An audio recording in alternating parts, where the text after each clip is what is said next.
जीतई ह, राकेश के जीतई ह, राकेश के जीतई ह, भारी मतों से हो विजयी बनई ह। वादा है विकास करेंगे, वादा है विकास करेंगे, साथ दीजिएगा तो काम करेंगे।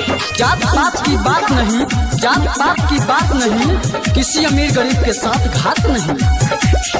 राखी हो बात तनी हमरो ध्यान हो, हमरो ध्यान हो, हमरो ध्यान हो, बनी है एक दिन हमनी के शान हो, हमनी के शान हो, हमनी के शान हो। ए चाचा ए चाची ए भैया ध्यान दे एक बार।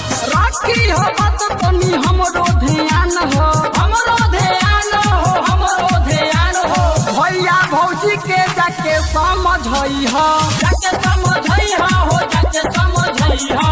अब की बार भैया राकेश के जीतई ह। जिंदा रहे चाहे जान जाए, जिंदा रहे चाहे जान जाए, वोट उसी को दो जो आपके काम आए।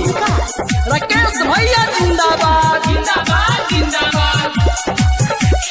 गरीब लाचार के दी है साथ हो, दी है साथ हो, दी है साथ हो, रही जब भैया को रउआ लोग के हाथ हो, रउआ लोग के हाथ हो, रउआ लोग के हाथ हो।